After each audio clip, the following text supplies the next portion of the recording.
اعوذ باللہ من الشیطان الرجیم بسم اللہ الرحمن الرحیم۔ قربانی کے حوالے سے چند ضروری مسائل۔ پہلا مسئلہ جس کی ہیڈنگ اور عنوان ہے افزائش کی بہتری کی وجہ سے دم کٹے جانوروں کی قربانی کا حکم۔ افریقہ سے ایک آدمی نے سوال کیا کہ ہمارے ہاں افریقہ میں بھیڑوں کی دم کاٹی جاتی ہے، وہ اس لیے کہ اس قسم کی بھیڑوں کی افزائش بہت اچھی طریقے ہوتی ہے اور ان کی قیمت بھی بڑھ جاتی ہے، لوگ ان کو زیادہ چاہتے ہیں۔ تو کیا دم کٹی بھیڑوں کی قربانی جائز ہے یا جائز نہیں ہے؟ اس کا جواب یہ ہے کہ ہمارے علماء نے لکھا کہ دم کسی بھی جانور کا تیسرا حصہ یا تیسرے حصے سے زائد کٹا ہوا ہو تو اس کی قربانی جائز نہیں ہے، اس لیے کہ وہ عیبدار ہے اور اس کی قیمت مارکیٹ میں کم لگائی جائے گی۔ ہر وہ جانور جس جانور میں ایسا عیب پایا جائے جس کی وجہ سے اس کی قیمت مارکیٹ سے کم ہو دوسرے جانوروں سے، تو اس کی قربانی جائز نہیں ہوتی۔ اس لیے ایسی بھیڑیں اور جن کی دم تیسرے حصے سے یا تیسرے سے زائد کٹی ہوئی ہے، چاہے کوئی بھی نیت ہو، ان کی قربانی جائز نہیں ہوگی۔ ایک مسئلہ جو ہم سے پوچھا گیا اس کا جواب یہ ہم نے دیا ہے۔ دوسرا مسئلہ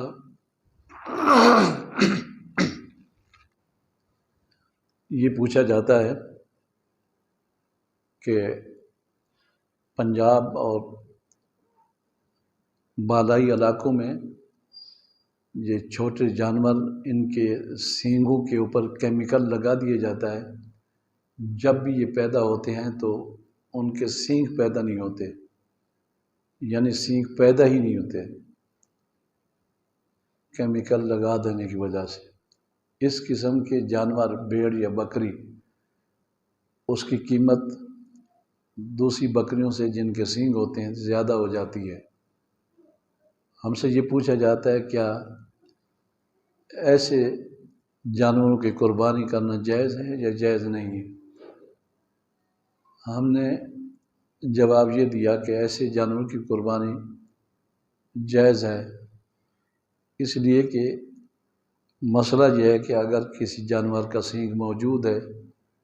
اور سینگ ٹوٹ گیا، اور سینگ کے ٹوٹنے کا مفہوم بھی یہ ہے کہ اس کے اندر جو نرم گوشت ہوتا ہے وہ ٹوٹ گیا، تو اس کی قربانی جائز نہیں ہوتی۔ اور یہ جانور تو وہ جانور ہیں جن کی کیمیکل کی وجہ سے سینگیں پیدا ہی نہیں ہوتی، سینگیں ظاہر ہی نہیں ہوتی، اس لیے اس کو عیب ہی نہیں گنا جاتا بلکہ اس کو خوبی گنا جاتا ہے، شمار کیا جاتا ہے۔ مال والے لوگ ان کو خوبی سمجھتے ہیں اور ان کا مارکیٹ میں زیادہ بھاؤ ہوتا ہے، لہذا ان کی قربانی جائز ہے۔ ایک مسئلہ جو دوسرا پوچھا گیا ہم سے وہ یہ تھا کہ آج کل یہ بھی رواج ہے کہ جانور، بہترین جانور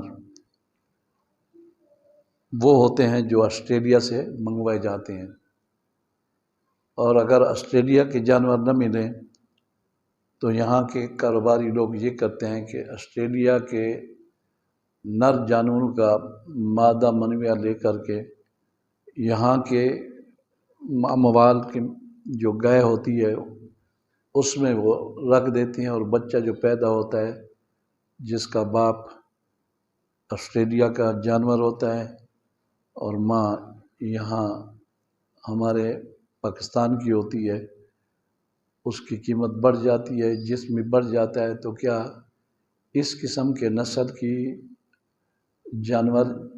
اور گائے کی قربانی جائز ہے یا جائز نہیں ہے؟ تو ہم نے جواب یہ دیا کہ اس قسم کے جانور کی قربانی بالکل جائز ہے، اس میں کوئی حرج نہیں ہے، جو بھی وہ عمل کرتے ہیں جانور کے ساتھ شرعاً اس میں کوئی ممانعت نہیں ہے، ایسی جائز ہے۔ ایک مسئلہ یہ بھی پوچھا گیا ہم سے کہ کیا بھینس کی قربانی جائز ہے؟ تو ہم نے کہا کہ ہاں بالکل بھینس کی قربانی جائز ہے۔ بھینس کا حکم گائے کا حکم ہوتا ہے، ہماری کتابوں میں البقرہ جو گائے کے لیے عموماً استعمال ہوتا ہے، بھینس کے لیے وہی البقرہ استعمال ہوتا ہے، لہٰذا بھینس کی قربانی بھی جائز ہے۔ کچھ لوگ کہتے ہیں کہ بھینس کی قربانی جائز نہیں ہے، تو پھر ان کو یہ بھی لازم آئے گا کہ وہ پھر زکوٰۃ بھی نہ دیں بھینسوں کی، حالانکہ زکوٰۃ تو وہ کہتے ہیں واجب ہے، قربانی کے حوالے سے کہتے ہیں کہ اس کی قربانی نہیں ہو سکتی، اس لیے کہ حدیث پاک میں حضور کریم صلی اللہ علیہ وسلم سے کسی حدیث میں مروی نہیں ہے کہ آپ نے بھینس کی قربانی بھی کی تھی، لیکن ان سے گزارش یہ ہے کہ بھینس بقرہ ہے، جیسے گائے بقرہ ہے، اور وہاں عرب کے اندر بھینس کی پیدائش بہت کم تھی اور وہ میسر نہیں ہوتی تھی، اس وجہ سے بھینس کی قربانی نہیں کی گئی، ورنہ بھینس حلال جانور ہے، اس کی قربانی کیوں جائز نہیں ہو سکتی؟ یہ مسئلہ بھی ہم سے پوچھا گیا اور ہم نے ان لوگوں کو بتایا۔ ایک مسئلہ جو بہت پیچیدہ ہے وہ یہ ہے کہ امریکہ سے کسی نے فون کیا، انہوں نے یہ کہا کہ امریکہ اور پاکستان کے وقت میں بہت فرق ہے، کبھی کبھی امریکہ اور پاکستان کے چاند 2 دن کا فرق آ جاتا ہے، یعنی امریکہ میں چاند کی پہلے ہو جاتی ہے اور پاکستان میں بعد میں ہوتی ہے، اور بعض دفعہ 1 دن کا فرق ہوتا ہے، 1 دن کا تو بہت زیادہ فرق ہوتا ہے۔ وہاں یورپی ممالک کے لوگ قربانی پاکستان میں کرانا چاہتے ہیں تو وہ یہ پوچھتے ہیں کہ ہم قربانی پاکستان میں کرانا چاہتے ہیں وکیلوں کے ذریعے، تو اس کے لیے کیا ضروری ہے؟ ان کے لیے جواب یہ ہے کہ قربانی کا جانور جس جگہ ذبح ہو رہا ہے وہ جگہ ایسی ہونی چاہیے جہاں قربانی کے دن آ چکے ہیں، اور جو قربانی کرنے والا آدمی ہے مدعی، اس کے بھی لیے ضروری ہے کہ ان دنوں کے اندر وہ موجود ہو اور اس کے لیے وہ دن ابھی باقی ہوں، یعنی 10، 11، 12، 3 دن ہوتے ہیں قربانی کے، 3 دنوں میں سے کوئی دن موجود ہو اس کے لیے۔ لہٰذا اگر کوئی شخص یورپ سے 1 دن کے فرق والا پاکستان میں قربانی کرانا چاہتا ہے، وہاں 1 دن پہلے ہے، یہاں 10 ہوگی اور وہاں 9 ہوگی، تو اس کی قربانی اس کا وکیل پاکستان کے اندر 9 تاریخ کو نہیں کرا سکتا، اس لیے کہ وہ شخص تو قربانی کے دنوں میں داخل ہو چکا ہے کہ وہاں قربانی پہلا دن ہے، یعنی 10 اس کے لیے ہو چکی ہے،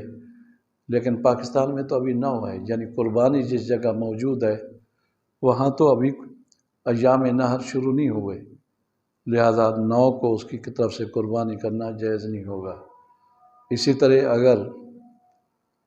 وہ شخص قربانی کرانے والا قربانی کا جانور کسی وکیل کے ذریعے پاکستان میں ذبح کرانا چاہتا ہے اور پاکستان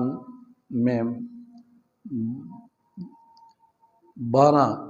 تاریخ گزر چکی ہے، یعنی 11، 12 بھی گزر چکا ہے، 13 کو قربانی کرنا چاہتا ہے،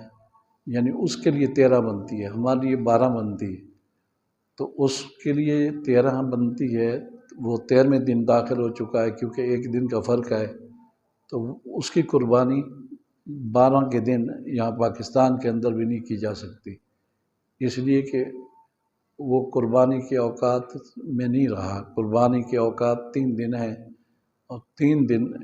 10، 11، 12 اس کے حق میں ختم ہو چکے ہیں، لہذا وہ تو 13ویں دن میں داخل ہو چکا ہے۔ اس کی طرف سے اگر 12 کو قربانی کی جائے گی تو قربانی ادا نہیں ہوگی۔ اب یہ ہے کہ جب یورپی ممالک کے لوگ پاکستان میں قربانی کرانا چاہتے ہیں اور چاند میں 1 دن کا فرق ہے، تو ان کی قربانی پاکستان میں ان کے لحاظ سے دوسرے دن، یعنی قربانی کے دوسرے دن 10 کی بجائے 11ویں دن کی جا سکتی ہے، کیونکہ ان کے لیے پاکستان میں جو 10 کا دن ہوگا تو وہ ان کے لیے 11 کا دن ہوگا، 1 دن مؤخر ہوگا، تو پھر دونوں کا قربانی ہو جائے گی۔ وہ جو قربانی کرنے والا ہے وہ بھی ایام نحر میں ہے، اور اس کی قربانی بھی ایام نحر میں ہے، تو یہ دونوں کو دیکھنا پڑے گا کہ ایام نحر میں قربانی بھی ایام نحر میں ہو اور قربانی کرنے والا بھی ایام نحر میں ہو، تب ان کی قربانی ہوگی، ورنہ ان کی قربانی ادا نہیں ہوگی۔ یہ ضروری مسائل تھے جن کا ذکر کرنا آج کل بہت زیادہ ضروری ہو چکا ہے، اور باقی مسائل تو آپ حضرات کو معلوم ہے کہ قربانی کا جانور جب ذبح کریں تو پہلے دعا مانگیں، اور پھر دعا کے بعد اس کو ذبح کریں، اور یہ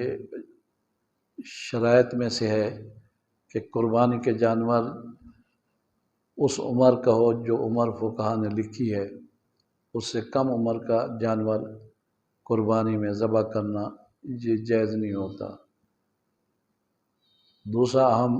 مسئلہ یہ ہوتا ہے کہ قربانی کے جانور میں جتنے لوگ شریک ہیں، اگر وہ بڑا جانور ہے، 7 آدمی ہیں، تو ان میں کوئی آدمی بد مذہب نہیں ہونا چاہیے، مسلمان ہونے چاہیے۔ اگر کسی قربانی کے جانور کے اندر ایک آدمی قادیانی ہے اور بالاتفاق قادیانی غیر مسلم ہے تو وہ قربانی نہیں ہوگی۔ ایک آدمی کی قربانی جب نہیں ہوئی تو سب کی قربانی نہیں ہوگی، اس لیے اس کا خیال کرنا ضروری ہے کہ بڑے جانور کی قربانی کے اندر ایسا بد مذہب نہیں ہونا چاہیے جو حد کفر تک اس کی بد مذہبی ہو۔ اس کی مثال میں نے دی، جیسے کہ ہمارے پاکستان کے اندر یا یورپی ممالک کے اندر قادیانی ہوتے ہیں، ان کے ساتھ قربانی جائز نہیں ہے۔ اسی طرح وہ لوگ جو کھلم کھلا گستاخ صحابہ ہیں، حضرت عائشہ صدیقہ رضی اللہ تعالیٰ عنہ کی گستاخ ہیں، حضرت صدیق اکبر کے گستاخ ہیں، وہ ہمارے علماء نے لکھا کہ حضرت صدیق اکبر کی صحابیت کا منکر، سید عائشہ صدیقہ رضی اللہ تعالیٰ عنہ کی عفت کا منکر مسلمان نہیں رہتا، ایسے آدمی کو بھی شریک نہیں کرنا چاہیے۔ اسی طرح وہ لوگ جو گستاخ رسول ہیں صلی اللہ علیہ وسلم، ان کو بھی قربانی کے حصوں میں شریک نہیں کرنا چاہیے۔ اگر کوئی شخص شریک کرے گا تو ساری قربانی ضائع ہو جائے گی۔ یہ مسائل ہماری کتابوں میں لکھے ہوئے ہیں، اور خطیب لوگ جمعے کو بیان بھی کرتے ہیں، اور آج کل کلپ بھی آ رہے ہیں۔ ایک مسئلہ جو ضروری ہے وہ یہ ہے کہ آج کل قربانی کے جانور تول کے بیچے جاتے ہیں۔ یہ رواج پیدا ہو رہا ہے کہ بکرے، بلکہ بیل، گائے، ان کو وزن کیا جاتا ہے، اور وزن کرنے کے بعد ان کی قیمت لگائی جاتی ہے، یا پہلے سے طے ہوتا ہے کہ اس کا گوشت فی کلو اتنے روپے ہوگا، تو وزن کر کے جانور بیچے جاتے ہیں۔ شریعت میں یہ جائز نہیں ہے، اس لیے کہ اشیاء جو ہیں 2 قسم کی ہوتی ہیں، ایک قیمی اور ایک غیر قیمی۔